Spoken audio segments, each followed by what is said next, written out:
Ash fell like snow as Ethan and Maya approached Blackridge. The mountain town waited silently beneath a crimson volcanic sky. Their boots sank into ash across the abandoned station yard. A childlike figure drew a sun, then vanished without warning. The cracked church bell swayed as black birds scattered overhead. Maya's compass spun wildly toward the town's giant clock tower. Ethan found a golden spark hidden beneath fresh gray ash. Whispering cinders formed a warning. As darkness covered the streets, abandoned carts and tools revealed how quickly everyone had fled. A weak hammering sound led them toward a sealed forge. Ada Flint emerged holding a lantern, wrench, and frightened expression. She warned that Blackridge became dangerous whenever the sun disappeared. Inside nearby homes, villagers slept beneath a thin ash haze. From the shelter, the heroes watched Ash bury the square. Ash Wraith appeared above them, staring through glowing ember eyes. The creature vanished as Ethan, Maya, and Ada entered an alley. Maya discovered a mural showing a furnace and ancient bellkeeper. Ada explained that sacred fire once protected Blackridge from darkness. Ethan found Cagemaker's symbol stamped upon a broken metal fragment. Ember crows suddenly erupted from a chimney and attacked together. Maya raised a teal barrier against their burning featherstorm. Ash Wraith emerged silently and extinguished every lantern nearby. Ethan blocked the incoming ash bolts with golden solar rift. Dark chains wrapped Ada's legs and dragged her towards cinders. Ethan severed the chains and pulled Ada safely beside him. Maya opened a portal before a massive ash wave struck. Ash Wraith spread his cloak into a storm over Blackridge. The cracked bell rang alone, briefly freezing the raging monster. When silence returned, a cage symbol burned across the road. Ethan realized the curse originated beneath the abandoned furnace tunnels. The trio descended through a mine shaft filled with falling ash. Old rails and portraits waited inside the forgotten underground passages. Maya sensed trapped memories flowing through ash like silver water. A vision revealed KL Rowan guarding the brilliant beacon. Furnace, Cagemaker offered KL a dark crown-shaped machine beside the flames.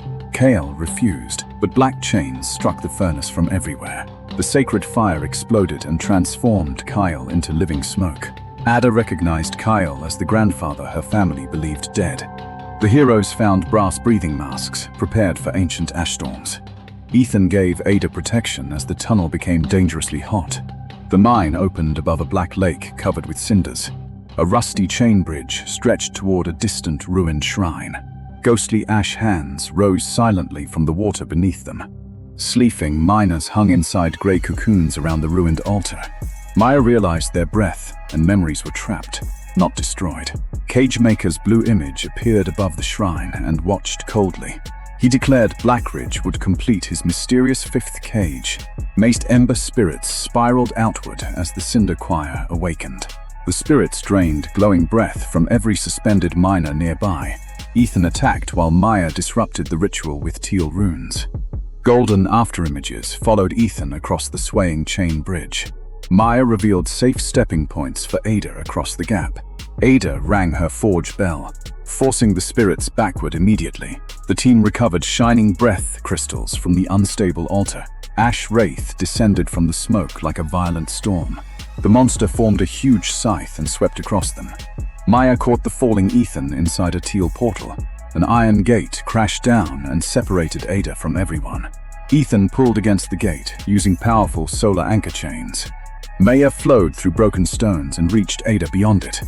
Ada entered a chamber containing Kilrowan's forgotten portrait. A hidden diary showed Kale protecting Blackridge with sacred fire. Its pages revealed Cagemaker had corrupted the beacon furnace deliberately. Ash Wraith appeared behind Ada, but stared only at Kale's portrait. A human face briefly flickered beneath the creature's smoky hood. Ada finally understood that Ash Wraith was her trapped grandfather. Ethan and Maya broke through as Ash fell from above. Ada revealed the truth, and Ethan lowered his golden blade. Maya sensed the curse's heart ember inside the clock tower. They chose to free Ash Wraith instead of destroying him. A colossal cinder tornado wrapped itself around Blackridge's clock tower. Terrified villagers barricaded their homes beneath the blood-red sky. The heroes ran toward the tower as ashhounds formed.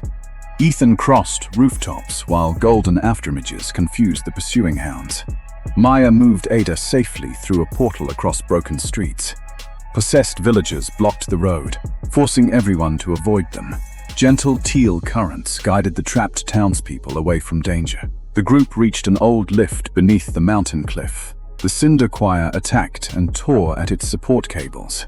Ethan anchored the swinging cabin against the surrounding rock walls. Maya guided the lift upward along a glowing, impossible path. The shattered beacon furnace waited beside the ancient clock tower. Inside, enormous gears turned through smoke and volcanic red light. A glowing heart ember hung imprisoned above the furnace shaft. Cagemaker stood on the platform, waiting inside his black armor. Blue energy spread through the machinery when he raised one hand. He dropped corrupted fuel into the furnace and ignited chaos. Ash Wraith rose again, crowned with blazing ember antlers. The tower cracked while Ethan and Maya protected Ada. Together, Ethan attacked the cage, but darkness absorbed his golden power. Maya's compass failed as thick smoke concealed every possible path. Cagemaker promised to bury both light and stars beneath ash. Ada rang Kale's ancestral bell from the shaking upper platform. Its sound awakened memories of every town the heroes saved. Golden symbols appeared across Ethan as his courage grew stronger. Maya saw a hidden constellation turning among smoke and gears. Ethan awakened Solar Forge and shaped solid weapons from light. Myra awakened Astral Veil, clearing ash with flowing teal energy. Their combined powers created calm inside the collapsing clock tower. Ash Wraith hesitated as human sorrow returned to his eyes. Ethan and Maya charged forward with their new powers united. Ethan forged a shining ramp and climbed toward the cage. Maya extended Astral Veil across Blackridge, protecting every villager. The Cinder Choir attacked her barrier like burning falling stars. Ada closed the furnace valves and weakened the corrupted flames. Ethan landed above them, carrying a massive Solar Forge hammer. Maya rode Astral Tide between gears and surrounded the cage. Ash Wraith created many false copies throughout the tower. Astral Veil revealed the single core containing Kale's humanity. Ethan's golden spear destroyed the copies without harming Kale. Cagemaker fired heavy blue chains toward Ethan from above. Maya sliced every chain apart with a spinning teal ring. Ada slipped from the catwalk toward the dangerous turning gears. Ethan's solar anchor caught her and pulled her to safety. Cagemaker climbed toward the heart ember to claim its power. Maya gave Kale's diary to Ada and pointed toward the bell. Ada read the bellkeeper oath while the tower shook violently. Kale's memories appeared around Ash Wraith in warm golden light. Ash Wraith resisted the curse and struck Cagemaker away. Cagemaker overloaded the furnace, making the heart cage pulse wildly. Ethan forged a radiant golden key from concentrated solar light. Maya covered the key inside her protective astral veil. Together they sent the key through Ash Wraith's smoky chest. The black cage shattered, flooding the clock tower with warmth. The violent storm became glowing embers drifting above Blackridge. Sleeping villagers awakened as the ash haze finally disappeared. Kale Rowan emerged from Ash Wraith as a peaceful guardian. Ada reached toward him, receiving one final gentle blessing. Kale thanked the heroes for choosing mercy instead of destruction. He warned that Cagemaker wanted the living flame beneath Blackridge. Cagemaker stole an ember fragment and escaped through darkness. The clock tower collapsed as broken gears crashed around them. The heroes fled downstairs with Ada and the rescued villagers. Dawn finally reached Blackridge through the clearing ash clouds. A crimson crack suddenly opened across the mountain above town. Kale's fading spirit revealed a hidden bellkeeper staircase nearby. Ethan, Maya, and Ada followed the glowing path underground. Ancient murals showed Cagemaker imprisoning guardians inside magical cages. An empty fifth pedestal proved the villain had arrived first. Scorched carvings showed a horned Ember King beneath the mountain. 4 sockets waited around the pedestal for stolen guardian flames. Ethan followed molten ash toward a sealed black stone door. Ancient bronze chains glowed red as a heartbeat shook everything. A hidden mural revealed how the Ember King could awaken. Cagemaker laughed while the obsidian door began splitting open. His voice revealed that freeing Kale had served his plan. Fiery light poured through the widening cracks beneath the mountain. A gigantic red eye opened and stared directly at them. Ethan raised Solar Forge while Maya spread Astral Veil. Beyond the door, a colossal ember creature slowly began rising. 3 days north, the road ended beneath a fortress frozen in silence. Maya's journal showed a village where every shadow had mysteriously disappeared. Even the road signs stood beneath sunlight, without casting a single shadow. Ahead waited Frostmere, a living village that looked strangely unfinished. At noon, the clock tower moved, but its ancient bell made no sound. Only Ethan and Maya still possessed shadows, and something noticed immediately. A bodiless darkness raced across the square like a hunting animal. Ethan raised a golden shield just before the darkness reached them. Maya trapped it inside a compass circle, forcing it to reveal north. Then it escaped toward the fortress, while frightened eyes watched from every window.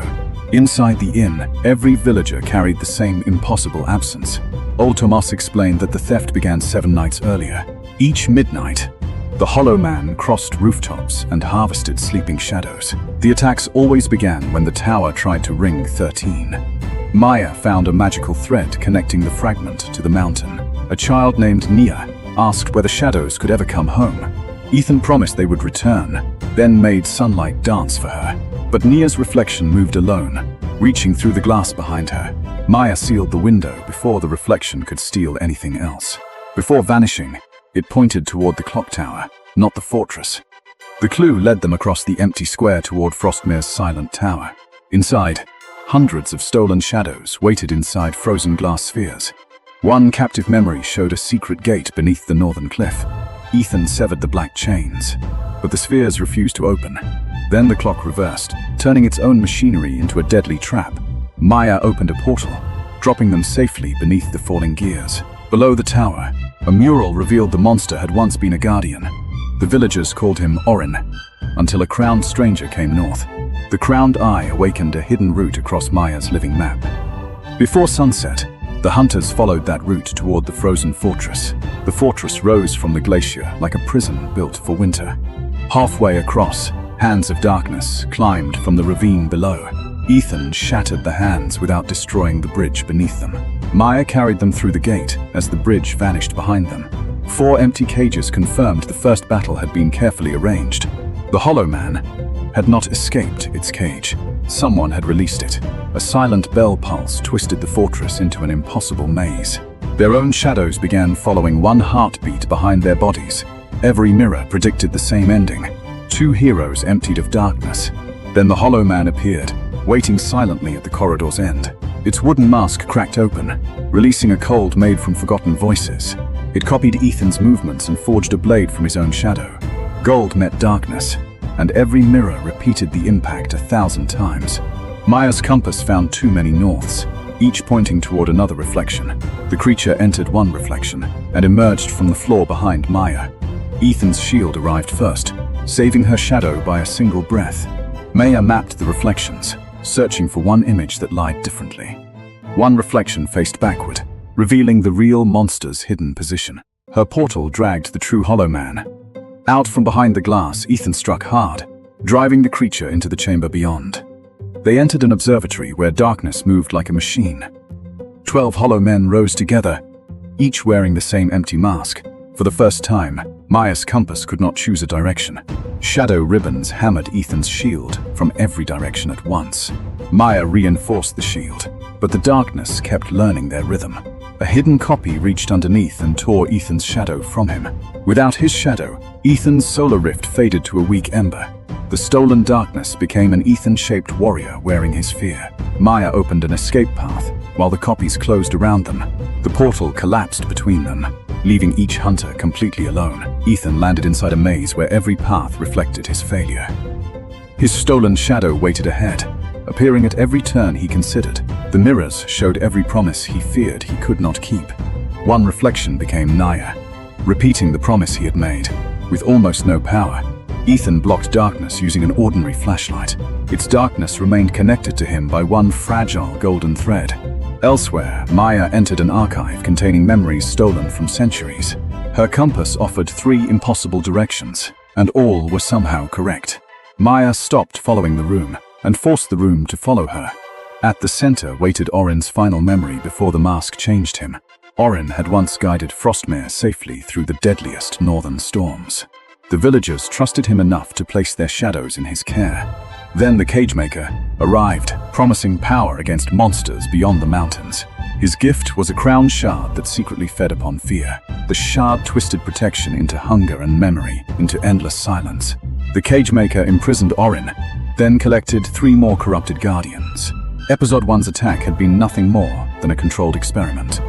Before falling, Orin hid a compass needle that could expose the shard. Naya now carried the one object capable of finding Orin's true heart.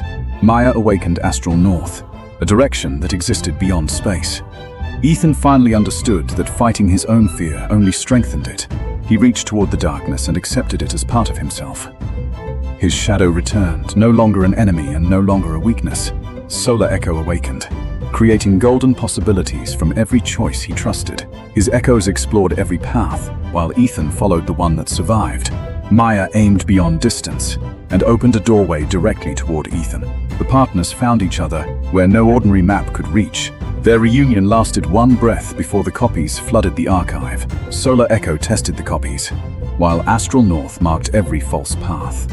Only one creature remained unmarked, and it fled toward the highest tower. They climbed into the storm as shadow birds tore through the snow. Maya turned the blizzard itself against the flock of darkness. At the summit waited 13 bells, and every stolen shadow in Frostmere. Orin stood at the center, trapped beneath the monster's command. A single shadow strike broke the platform beneath Ethan's feet. His echoes crossed the falling gears and carried him back to safety. Maya exposed thousands of chains leading into the hidden crown shard. The first bell rang without sound, and every light vanished instantly. Ethan stopped relying on sight and followed the light within his echoes.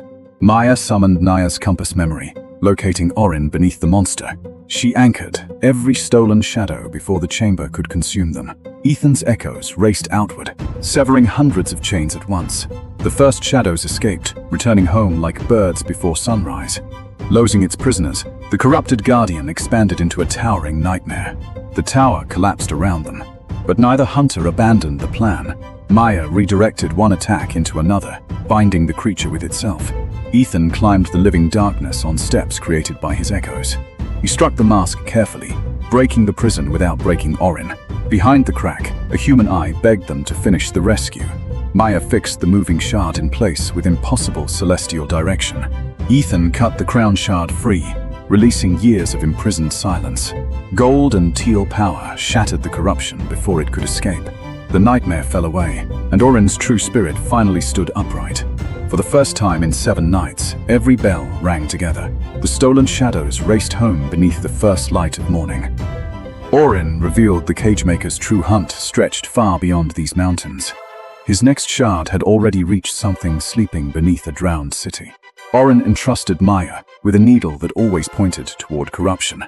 But the fortress was already flooding from somewhere far below. With its magic broken, the fortress began collapsing into the glacier. Ethan protected Orin's fading spirit while Maya opened their escape route. The empty cages disappeared beneath water, rising from the mountain's heart. One echo took the blow, saving Maya without slowing their escape. Astral North drew a safe road across debris that never stopped moving. Below them, the water briefly opened like an enormous hungry mouth. At the gate, the missing bridge left only an impossible distance. Maya forced one final portal across the entire mountain ravine. Ethan shaped sunlight into a tunnel against the falling ice. They crossed together, one heartbeat before the fortress vanished into snow. Orin's spirit became a guardian flame resting inside his wooden mask. In Frostmere, every shadow returned to the person it remembered. Naya laughed as her shadow finally danced exactly when she did. Thomas rang the village bell, and this time the mountain answered. Maya returned Orin's mask to the tower he had once protected. Ethan's shadow now carried his courage instead of only his fear. The spirit needle transformed Maya's journal into a map of living danger.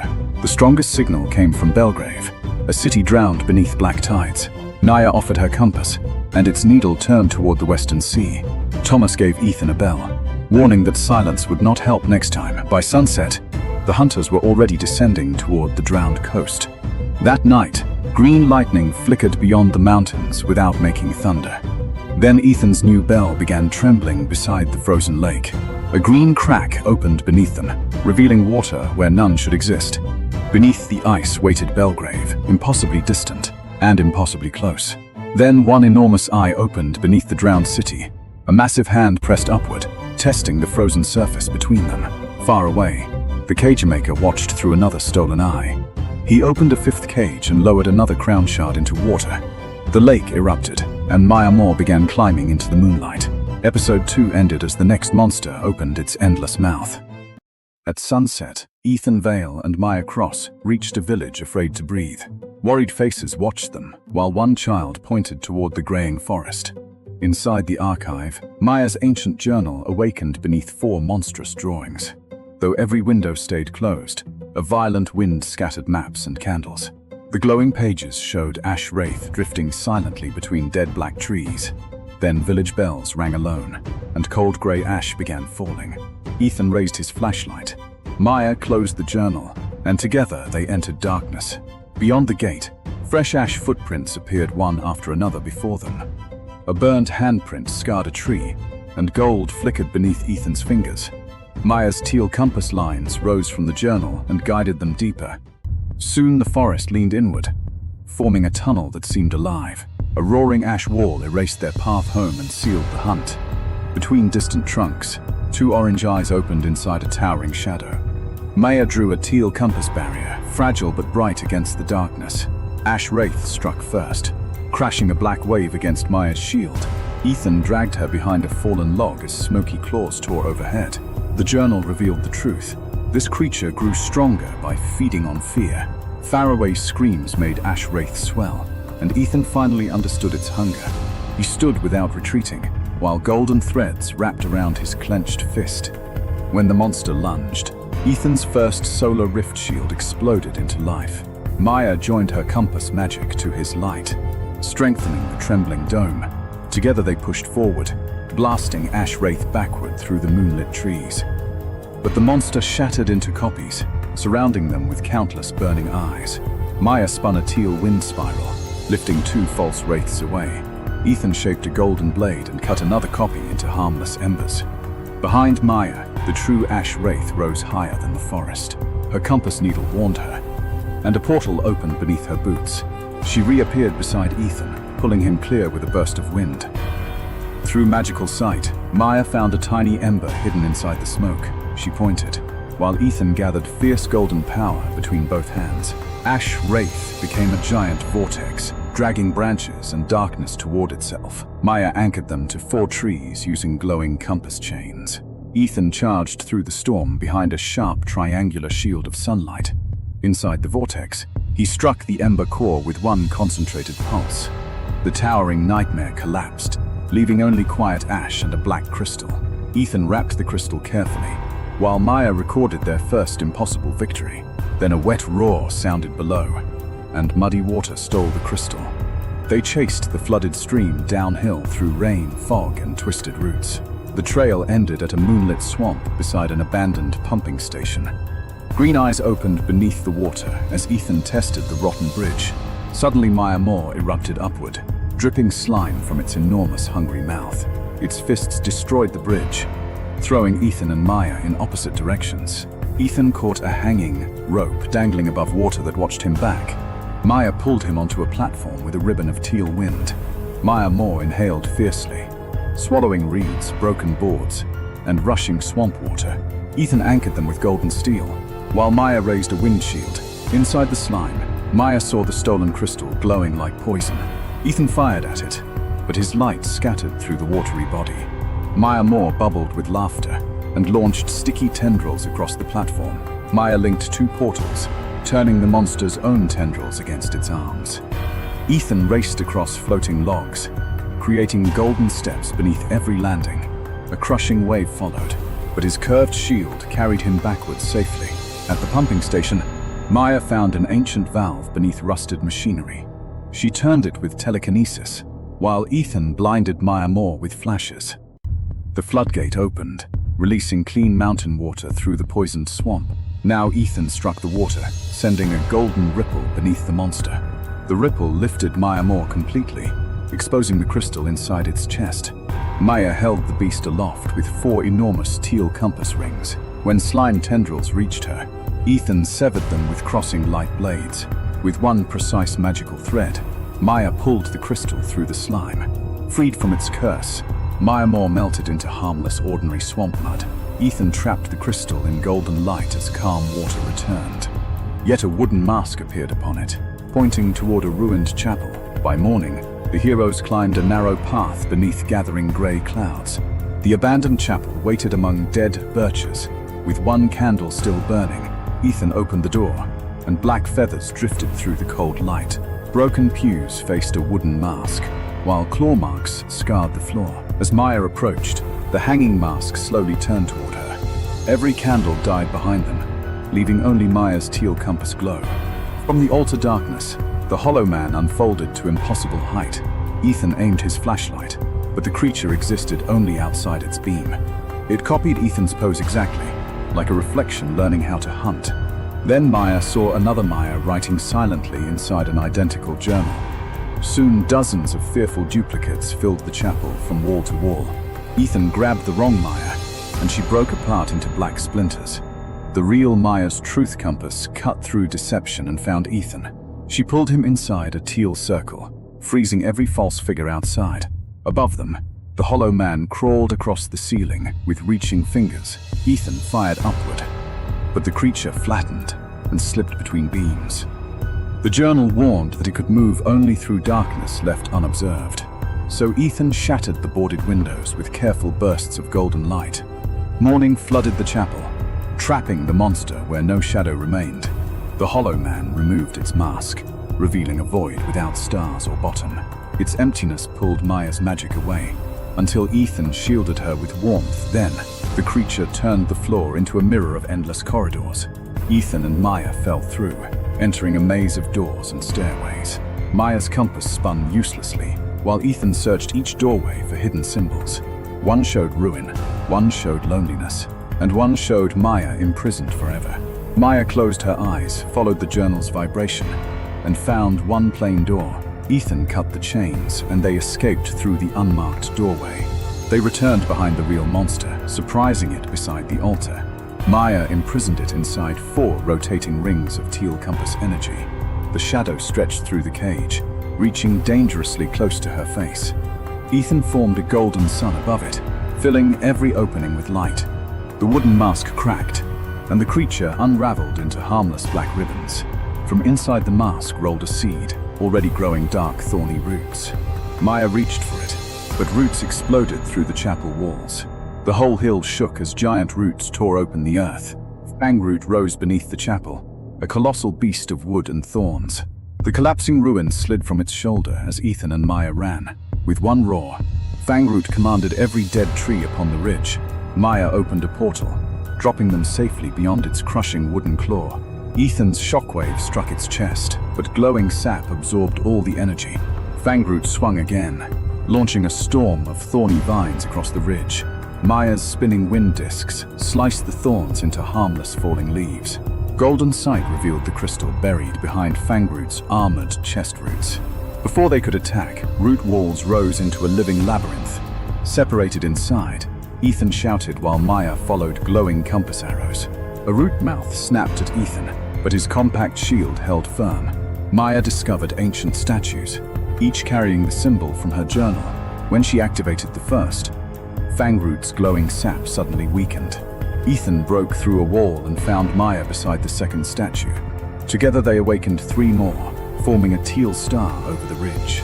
Fangroot destroyed its own maze and charged through flying wood and leaves. Ethan formed twin solar rift blades and ran directly up its arm. Maya rode a spiral of wind, sealing its shoulders and back. Fangroot trapped Ethan in one hand, but his expanding shield broke free. Maya opened a portal above, redirecting lightning into the monster's antlers. The flash exposed the crystal, pulsing beneath ash, slime, and shadow. Ethan and Maya realized each defeated monster had been feeding the crystal. A dark pulse transformed Fangroot's roots into 4 monstrous attacking heads. Back to back, the heroes ignited gold and teal power together. Ethan blocked Ash Wraith, while Maya redirected Maya Moore through a portal. The Hollow Man became a floor shadow, but Maya's compass sun exposed it. Fangroot's jaws descended, and Ethan held them apart above Maya. She spread a vast compass grid, freezing every root for 1 heartbeat. Ethan poured his remaining power into a brilliant golden spear. Maya aligned a chain of portals straight toward Fangroot's hidden crystal. Ethan threw, and the spear accelerated through ring after glowing ring. It struck the crystal, cracking darkness with a sphere of mixed energy. Inside that sphere, time stopped around floating stones, leaves, and light. Maya saw 4 trapped spirits imprisoned within the broken crystal. She pulled them free, while Ethan held the unstable sphere together. The liberated spirits surrounded Fangroot, no longer violent, only exhausted. Ash became mist, Maya became water, Hollow a mask, and Fangroot a tree. But the crystal remained, revealing a 5th mark, a crowned watching eye. Within its surface, an unseen master silently studied Ethan and Maya. The crystal burst into black feathers racing toward the northern mountains. Fangroot collapsed into soil, while green life returned across the ridge. At sunrise, Ethan and Maya stood beside the tree as birds returned. Maya recorded 4 names, and each became a peaceful, glowing symbol. Ethan found 1 feather whose golden spark pointed steadily north. When they returned, villagers stepped outside and welcomed sunlight again. A child gave Maya a wooden compass, while Ethan returned an old lantern. In the archive, they marked countless monster sightings across the wider world. Then Maya's journal drew the crowned eye above a frozen fortress. Ethan's gold and Maya's teal both flared stronger than before. Outside, a black feather became a tiny eye, then vanished. By sunrise, the 2 hunters were already walking north toward danger. Deep inside frozen mountains, an armored figure waited beside 4 empty cages. Maya Moore rose through the shattered lake, carrying Belgrave's black tide with it. Ethan caught the first wave behind a shield of newborn sunlight. Maya discovered the monster was attacking from somewhere impossibly far away. Its body was only a bridge connected to the drowned city below. 3 golden echoes bought them seconds before the entire lake collapsed. Astral North opened a road directly into the source of the corruption. They jumped before the monster could drag the mountain into its hunger. Dawn found them beside a marsh, where even the rain smelled ancient. Belgrave waited beneath the mire, half city and half forgotten grave. Then a bell rang below the water, although no hand remained to pull it. From the fog came Jonas Pike, Belgrave's last living ferryman. He recognized their relics and immediately wished they had never arrived. There was no road into Belgrave, only water that remembered every mistake. Beneath their boat, reflections crossed streets that no longer existed. Every direction pointed inward, as though Belgrave were swallowing the compass. Jonas warned that the city moved whenever Maya Moore dreamed. The first children of its hunger climbed silently from the black water. Ethan cleared the deck with light shaped sharper than steel. Maya turned the rest into harmless foam with a single compass turn. The ferryman's bell revealed the old avenue hidden beneath the tide. Belgrave had drowned so quickly that its final morning never finished. Every memory beneath them fled toward the same tower in terror. Her journal placed the crown shard at the heart of the reservoir. Something far larger than the boat began watching from directly below. Jonas knew motion would turn curiosity into immediate hunger. Ethan sent an echo running where no living person could survive. The monster followed the false sunlight and tore the avenue apart. Maya split the whirlpool before it could swallow all 3 travelers. Their boat reached City Hall with half its railing and none of its dignity. Behind them, Maya Moore tested the building as if opening a locked jar. Inside, every portrait wept the same dark water that filled the streets. The oldest mosaic showed Maya Moore as a guardian, not a monster. Jonas carried the only key left from Belgrave's final night. Behind the door waited records the flood had somehow refused to touch. The city once used bells to guide water safely beneath its streets. Then the cagemaker arrived and replaced guidance with control. He promised protection while secretly building a cage beneath the city. The crown shard transformed pain into obedience and obedience into hunger. Jonas's father had helped build the machine that drowned everyone. Before regret could speak, Maya Moore reached through the wall for them. Ethan protected the records because the truth was their only weapon. Maya chose the reservoir route 1 heartbeat before the ceiling vanished. They ran through rooms that were becoming part of the river again. The monster followed with eyes growing wherever the heroes tried hiding. Golden echoes gave Maya Moore too many bright targets to choose from. Maya trapped the arm beneath a chandelier and a storm of runes. The only path forward led beneath the city and beneath the tide. Belgrave swallowed City Hall seconds after they entered the stairwell. At the bottom waited a library sealed inside one trembling breath. The barrier recognized her compass, but it was already beginning to fail. When the bubble broke, Maya gave them borrowed breaths of starlight. Without sunlight, Ethan's power faded faster than he wanted to admit. Jonas remembered an atlas his father had hidden before the flood. The atlas unfolded into a living map of streets beneath streets. Only the oldest aqueduct still reached the engine beneath the reservoir. The drowned city's final voices survived inside tiny lights shaped like fish. Jonas finally saw the goodbye he had spent a lifetime forgetting. Maya Moore had tried to save Belgrave, while the machine commanded destruction. The truth hurt Jonas, but it also returned his father's final courage. Above them, the monster found the only 3 breaths left in Belgrave. Its mouth opened through the ceiling, and the library became a storm. Maya drew a road across water that refused to hold any direction. Jonas followed, while Ethan spent his remaining light keeping them alive. Then a falling shelf pinned Ethan beneath the darkening current. Maya refused to leave him, even as every safe direction disappeared. Her portals turned the trap into a weapon and bought another chance. Ethan reached the aqueduct with no sunlight and almost no strength. Jonas locked the gate, knowing old metal could not hold long. Thousands of silent bells waited inside the tunnel like sleeping stars. One touch showed her what the city had been designed to become. Before the crown, Guardian and City had protected each other for generations.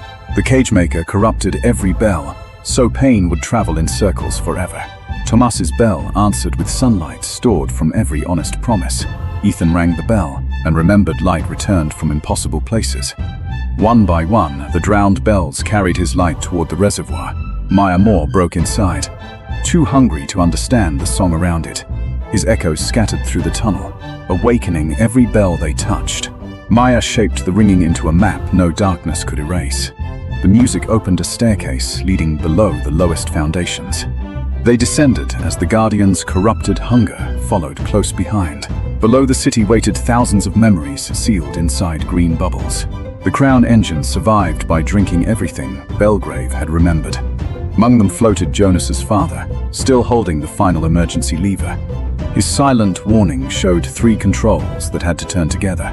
They separated, knowing the monster would attack whoever moved first. Jonas turned his wheel and gave the drowned chamber its first breath. Maya moved the second, while holding back a forest of hungry tendrils. Ethan's wheel had rusted beneath 80 years of fear and silence. Before it moved, a giant claw dragged Ethan into the green darkness. Maya followed, entering water where direction, memory, and time had broken. The monster's stomach was not flesh, but a maze of stolen moments. It showed Maya the fear that Ethan would someday choose power over her. She trusted the needle, because corruption always points away from truth. Then her astral compass awakened into something deeper than direction. Astral tide turned memory itself into a river she could command. At the river's center, Ethan was imprisoned by every doubt he carried. Maya washed the lies away and left only the friend she trusted. Their joined hands made light and direction move as one. They escaped on a river that the monster could neither swallow nor stop. Jonas had tied himself between 2 controls and refused to surrender. Ethan's echoes replaced Jonas at the wheels and completed the old design. The chamber opened, exposing the Crown engine above the Guardian's heart. Every chain carried hunger from the shard directly into Maya Moore. The Cagemaker's machine answered discovery by feeding the monster more pain. Ethan struck first, and the cage returned his own light against him. Maya redirected the blast before it could burn through the chamber. The Guardian shattered the floor, and the buried sea rushed upward. Jonas reached the lever just as the engine chose him as payment. An echo cut the chain while Ethan caught the ferryman in time. Maya held an entire buried sea inside one rotating circle. But astral tide was breaking, and Ethan had only seconds to understand. He rang Tomas's bell and asked every memory to remember morning. Belgrave answered by forging sunlight into chains stronger than the Crown. Solar Anchor awakened, fixing the drowning chamber to the world itself. For the first time, Maya Moore was held without being hurt. Maya sent her current along the chains toward the true source. The shard multiplied its prison, hiding truth among perfect copies. The needle found the real cage by the one lie it could not imitate. His echoes attacked the illusions while Ethan faced the real machine. The monster's final roar became a river of concentrated hunger. Maya split the river and opened one impossible path through its center. Ethan crossed the flood by pulling himself along chains of light. Jonas joined the city's bells and broke the engine's final defense. Astral tides surrounded the shard and separated command from pain. Ethan struck the lock, refusing to mistake the prisoner for the enemy. The cage split open beneath light, direction, and 80 years of truth. The crown shard broke, and the Guardian's hunger finally lost its master. Maya Moore dissolved into water, carrying every memory it had swallowed. Belgrave's voices returned home through windows drowned long ago. Freedom saved the Guardian, but the ancient reservoir could no longer stand. Ethan held the ceiling while Maya drew a river toward the surface. Jonas completed his father's final task and opened Belgrave's forgotten gates. Water became a foundation, raising the city instead of burying it. The heroes rose inside the tower as every bell began ringing. Sunrise met them above a city breathing for the first time in decades. Maya Moore returned as the Guardian shone in Belgrave's oldest mosaic. It thanked them by surrendering the final fragment of its cage. The fragment revealed 4 cages still feeding the Cagemaker's hidden fortress. Jonas saw his lost city return, not as ghosts, but as witnesses. His father said goodbye without words, and this time Jonas understood. Jonas gave them his lantern, because Belgrave no longer needed one ferryman. They left behind a city protected by the monster it once feared. Then the spirit needle turned east, and black ash touched the page. A new vision showed Emberfall burning beneath a fire that did not exist. Ethan's bell warned them just before the ash opened its eyes. In the east, Ash Wraith awakened inside an observatory built to watch stars. The Cagemaker placed another shard inside a cage filled with living smoke. Across his chamber, maps erased every road leading toward Emberfall. The hunters followed anyway, carrying 2 new powers and 1 deeper question. Episode 3 ended where a city began burning without a single flame.